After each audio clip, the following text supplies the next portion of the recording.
Bonjour mes amis, je vous salue, c'est votre frère Ousmane, d'autres le connaissaient sous le nom de Nama.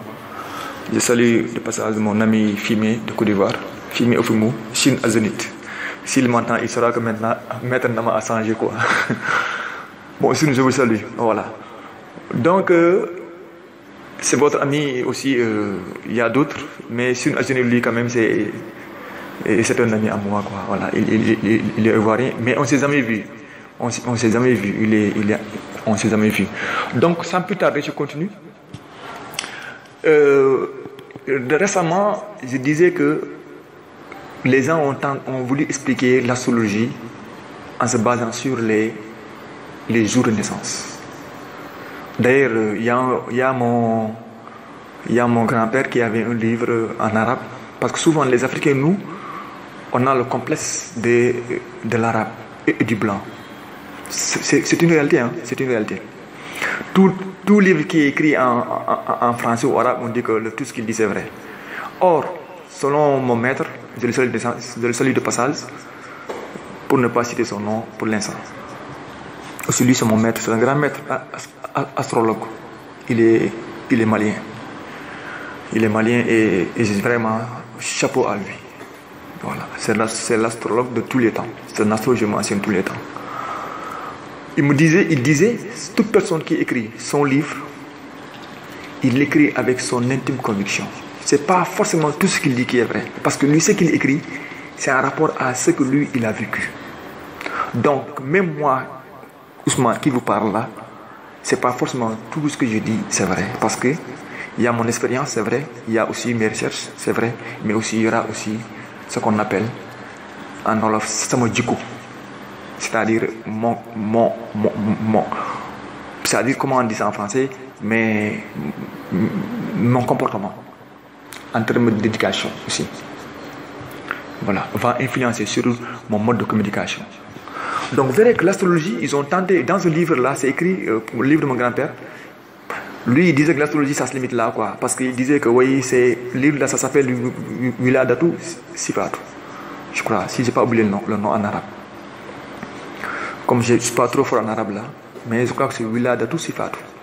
Ça parle des jours de naissance. On va dire celui qui est né lundi il est comme ça, mardi il est comme ça, mercredi il est comme ça. C'est les sept astres, parce que astrologie solaire, il y a 7 astres. Il y a autant de, il y a même jusqu'à 11, parce que les autres planètes comme Uranus, Platon et Neptune, c'est des planètes doubles, c'est eux qui vont doubler. Neptune va doubler Jupiter dans la maison du Poisson, Uranus va doubler Saturne dans la maison du Verseau, Pluton va doubler Mars dans la maison du Scorpion.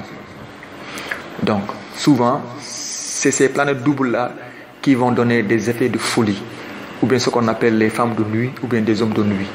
Tu es là, souvent tu as des rêves des femmes. Bon, nous on dit ça farurab en Wolof. Voilà, les mamans vont dire qu'on a faim. Voilà, que ce va te suivre, ce qui va t'empêcher d'avoir le mariage, et d'autres c'est la folie. Donc c'est ces planètes là, ces 3 planètes là qui vont doubler les astres là dans ces 3 maisons dont je viens de citer. Donc, en l'astrologie solaire, les gens ont tendance à expliquer cela. Ils ont trouvé que cela aussi ne suffit pas. Il faut aller au-delà des 7. Parce que ce n'est pas forcément toutes les personnes qui sont nées lundi qui sont bienveillantes, qui sont des personnes normales. Parce que lundi déjà, en termes de soleil, lune c'est l'astre des pauvres. L'astre des pauvres. Pauvre en termes de richesse, mais tu es riche en termes de ce qu'on appelle la bonté. Tu es bon envers les personnes. C'est des personnes qui compatissent vite. Tu verras que les personnes qui ont astre lune, qui sont gouvernées par la lune, un petit truc qui ne signifie rien, ils vont pleurer. C'est des gens qui sont émotionnels. Émotionnellement, ils sont très émotionnels. Ils sont trop émotions. Ils sont trop émotionnels. Ils ont trop d'émotions par rapport à toutes choses. Ces gens-là aussi, ils sont bien. C'est ces gens que tu vas trouver chez lui. il a un problème de 10 000. Déjà, lui, il a un problème à régler avec 10 000 francs. Toi qui exposes ton problème, il prend les 10 000 là, son 10 000 là, il laisse son problème de côté pour essayer de résoudre ton problème à toi.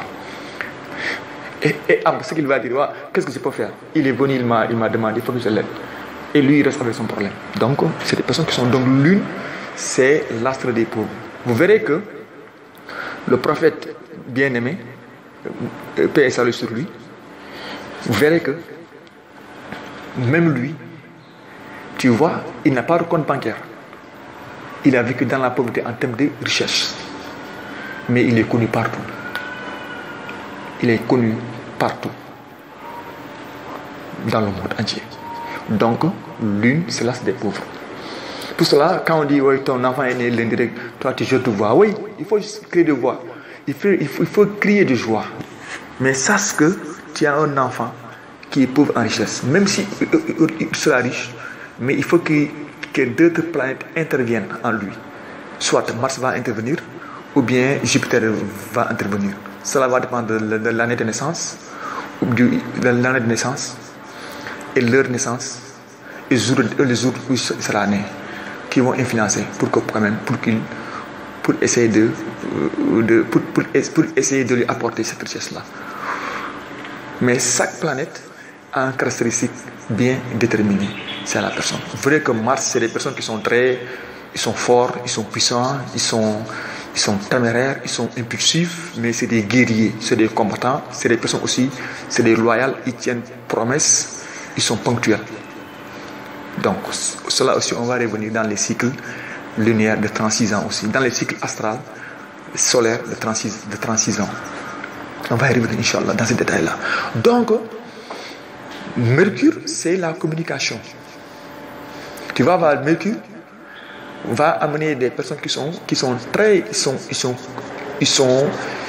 ils bougent trop, ils sont habiles, ils sont mobiles, c'est des managements en termes de communication, ils sont forts. Jupiter va amener des personnes qui sont grands, mais richesses. C'est Jupiter qui donne la richesse. Mars donne la richesse, mais Mars, c'est en rapport avec le Coran. C'est vrai aussi, parce que Mars aussi, c'est Mars qui gouverne le fer. Et quand on enlève le fer de la richesse mondiale, pratiquement rien ne va rester. Donc, vous verrez que Mars aussi procure de l'argent. Mais richesse en tant que richesse, c'est Jupiter qui le donne. Richesse qu'on peut quantifier, c'est Jupiter. C'est Jupiter aussi qui donne la longévité. C'est Jupiter aussi qui rend les personnes robustes. Vous verrez aussi, quand nous allons arriver dans l'influence des astres sur les arbres, vous verrez que l'arbre, par rapport au goût, la forme, aussi la taille, aussi même l'astrologie va jouer dans tout ça. Inch'Allah, dans les prochains jours aussi, on va y revenir. Donc, les gens ont tendance, ils ont longtemps essayé de s'appliquer sur ces 7 astres-là pour expliquer les gens, cela ne suffit pas. Donc, ils sont passés par aussi les années. Ils vont voir, est-ce que l'année aussi n'a pas d'influence sur la personne? Voilà. Dans les vidéos à venir, Inch'Allah, ou les vidéos à venir, je vais aussi expliquer, après, petit à petit, on va y arriver. Donc, merci, il faut aimer et partager pour que si le prochain audio vient, automatiquement, vous allez la notification.